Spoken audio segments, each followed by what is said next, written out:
एक जंगल में सर्दियों का मौसम चल रहा होता है और वहाँ बहुत ज्यादा ठंड होती है।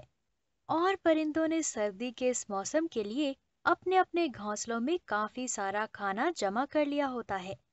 और अब परिंदों को कोई फिक्र नहीं थी, जबकि कालू कौवे का हाल उससे बिल्कुल उल्टा था। कालू कौवे ने सुस्ती और काहली के मारे सर्दी के मौसम के लिए खाना इकट्ठा नहीं किया था। कालू कौवे के बिल्कुल भी समझ में नहीं आ रहा था कि वो इस सर्दी के मौसम में करेगा क्या। रानी कवि। कालू जी, मैं तुमसे शादी करके बहुत फंस गई हूँ। तुम्हारा तो बस ना चले, वरना तुम मुझे और मेरे बेटे राजू कौवे को भूखा ही मार दो। कालू कौवा। अरे रानी, मैं जानता हूँ। मैंने सुस्ती और काम चोरी की वजह से सर्दी के मौसम के लिए खाना इकट्ठा नहीं किया है। लेकिन मेरे तेज दिमाग में एक बहुत ही बढ़िया तरकीब है, जिससे हमें बहुत सारा अनाज मिल जाएगा और हमें इतनी मेहनत भी नहीं करनी पड़ेगी। रानी कवि। अरे वाह कालू जी, लेकिन वो बढ़िया सी तरकीब है क्या? मुझे भी तो बताओ। कालू कौवा। रानी, वो मीठू राजा की वजीर मीनू चिड़िया है ना। और मीठू राजा ने उसे सारे परिंदों की सालगिरह मनाने और तोहफे में उन्हें ढेर सारा अनाज देने की जिम्मेदारी दी है। मीनू चिड़िया को इस जंगल के लिए सारे परिंदों की सालगिरह का दिन याद रहता है। और फिर जिस दिन जिस परिंदे की सालगिरह का दिन होता है, वो उस दिन उस परिंदे को बहुत सारा खाना देती है। मीनू चिड़िया ने हर बार की तरह इस बार भी हमारे जंगल की सालगिरह वाले बोर्ड पर जिस भी परिंदे की सालगिरह आने वाली होगी, उस परिंदे का नाम उस बोर्ड पर लिख दिया होगा। मुझे याद है, मीनू चिड़िया की सालगिरह आने वाली है। और अगर उस बोर्ड पर मीनू चिड़िया का नाम हटाकर मैं अपना लिख दूं, तो मीनू चिड़िया के बदले सारे परिंदे और मीठू राजा मेरी सालगिरह मनाएंगे और मुझे बहुत सारा अनाज देंगे। रानी कवि। अरे वाह कालू जी, क्या बढ़िया तरकीब आई है। लेकिन एक गड़बड़ है कालू जी। कालू कौवा। रानी, मुझे बहुत फिक्र हो रही है। तुम मुझे बताओ, मेरी इस तरकीब में क्या गड़बड़ है? रानी कवि। कालू जी, मीनू चिड़िया को सब परिंदों की सालगिरह का दिन याद रहता है, और इस बार तो उसकी अपनी सालगिरह है, तो ये बात उसे कैसे याद नहीं रहेगी? कालू कौवा। अरे हाँ रानी, तुम बिल्कुल ठीक कह रही हो। पर मेरे तेज दिमाग में इस मसले का भी हल है।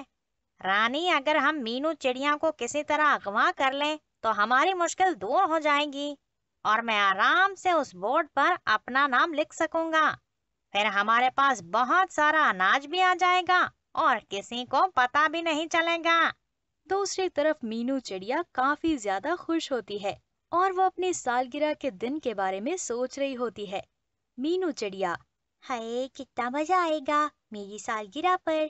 सारे परिंदे मुझे तोहफे देंगे और मीठू राजा जी मुझे मेरी सालगिरह पर बहुत सारा अनाज भी देंगे। रात हो जाती है और मीनू चिड़िया अपने घोंसले में सो जाती है। रात को कालू और रानी कवि मीनू चिड़िया को अगवा करने के लिए दूसरे दरख्त पर छुपे होते हैं। कालू कौवा। चलो रानी, मीनू चिड़िया सो गई है। चलो जल्दी से मीनू चिड़िया के घोंसले में जाते हैं और उस पर जाल डाल देते हैं। और फिर कालू कौवा और रानी कवि अपने पंजों में जाल पकड़कर मीनू चिड़िया के घोंसले में आते हैं और वो जाल मीनू चिड़िया के ऊपर छोड़ देते हैं। मीनू चिड़िया। कालू कौवे और रानी कवि, ये तुम दोनों क्या कर रहे हो? तुम दोनों ने मुझे जाल में कैद क्यों कर लिया है? मुझे यहाँ से बाहर निकालो। कालू कौवा।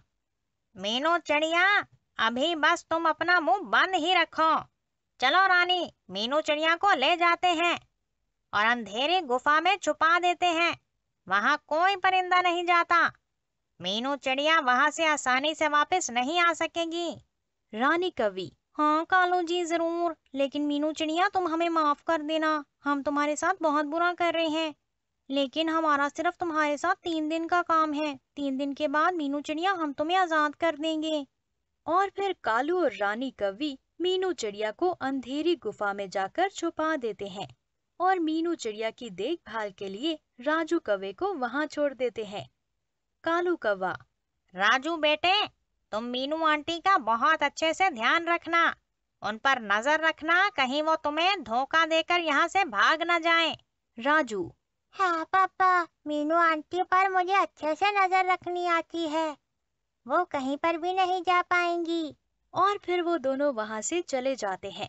अगले दिन कालू कौवा उस सालगिरह वाले बोर्ड पर अपना नाम लिख देता है। फिर सारे परिंदे उस बोर्ड पर कालू कौवे का नाम देखकर यही समझते हैं कि 3 दिन बाद कालू कौवे की ही सालगिरह है। और इसी वजह से सारे परिंदे कालू कौवे की सालगिरह के दिन के लिए तैयारी में लग जाते हैं। मीठू राजा। कालू कौवे, वैसे तुम इतने अच्छे नहीं हो, लेकिन तुम्हारी सालगिरह आ रही है, इसलिए मुझे भी सारे परिंदों की तरह तुम्हें बहुत सारा खाना देना पड़ेगा। मीठू रानी। मीठू राजा जी, मीनू चिड़िया कल से दिख नहीं रही, न जाने वो कहाँ चली गई है। कालू कौवा। अरे मीठू राजा, मीनू चिड़िया ने मुझे बताया है, वो अपने भाई मानू चिड़िया से मिलने दूसरे जंगल जा रही है। वो 3 दिन के बाद वापस आएगी। मीठू राजा। अच्छा अच्छा, ठीक है कालू कौवे, अब तुम जाओ अपने घोंसले में। 3 दिन ऐसे ही गुजर जाते हैं। मीनू चिड़िया बहुत ज्यादा परेशान हो जाती है। मीनू चिड़िया। मैं आखिर क्या करूं? मैं इस जाल से कैसे निकलूं? ये जाल तो बहुत मजबूत है। आज मेरी सालगिरह है और ये बात किसी परिंदे को नहीं पता। सब समझ रहे होंगे कि आज कालू कौवे की सालगिरह है और सारे परिंदे और मीठू राजा कालू कौवे की सालगिरह समझकर मेरा तोहफा कालू कौवे को दे रहे होंगे। मुझे कुछ करना पड़ेगा, ऐसे तो नहीं चलेगा। मैं कालू कौवे को अपना हक नहीं लेने दूंगी। और फिर मीनू चिड़िया काफी देर सोचने के बाद एक तरकीब बनाती है और वो राजू कौवे को बुलाती है। मीनू चिड़िया। राजू कौवे, मुझे एक बात बताओ, अगर आज मीठू राजा कालू कौवे को बहुत सारा दाना देंगे और बहुत सारे तोहफे देंगे, तो कालू कौवा तुम्हें तुम्हारी मेहनत के लिए आधा अनाज तो देगा ही, है ना? राजू कौवा। अरे नहीं मीनू आंटी, ऐसा नहीं है। मेरे पापा बहुत लालची है, वो मुझे मेरी मेहनत का आधा अनाज नहीं देंगे। वो बस रोज थोड़ा थोड़ा ही अनाज देंगे, जो मुझे पूरा दिन चलाना पड़ेगा। मीनू चिड़िया। ये कालू कौवा तो तुम्हारे साथ बहुत बुरा कर रहा है। राजू कौवे, ये तो बहुत बड़ी नाइंसाफी है। अगर तुम मेरी बात मानो तो मैं तुम्हें बहुत सारा अनाज दिलवा सकती हूँ।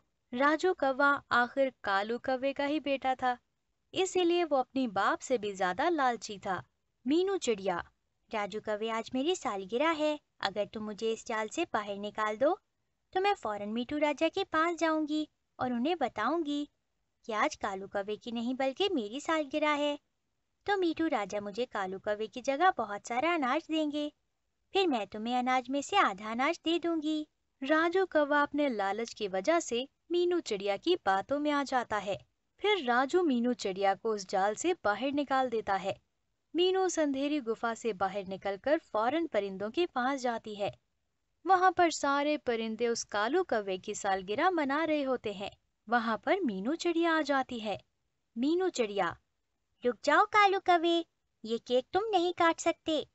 मीठू राजा, आज कालू कौवे का नहीं बल्कि मेरा बर्थडे है, लेकिन इस कौवे ने बहुत सारे तोहफे की लालच में मुझे अगवा कर लिया और सालगिरह वाले बोर्ड पर मेरा नाम मिटाकर अपना लिख लिया। और सारे परिंदे और आप यही समझ रहे हैं कि आज कालू की सालगिरह है, लेकिन राजू कौवे ने मेरी मदद की और मुझे जाल से बाहर निकाल दिया। कालू कौवा। अरे नहीं नहीं मीठू राजा, मीनू चिड़िया झूठ बोल रही है, आज इसकी नहीं मेरी ही सालगिरह है। मीठू राजा।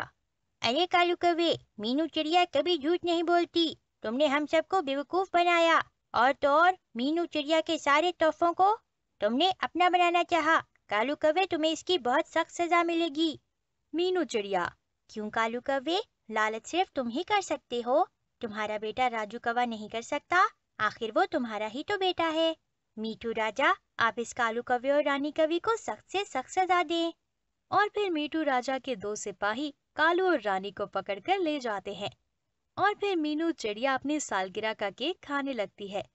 और फिर सारे परिंदे और मीठू राजा मीनू चिड़िया को बहुत सारा अनाज दे देते हैं और कौवे और कवि को उसके किए की सजा मिल जाती है।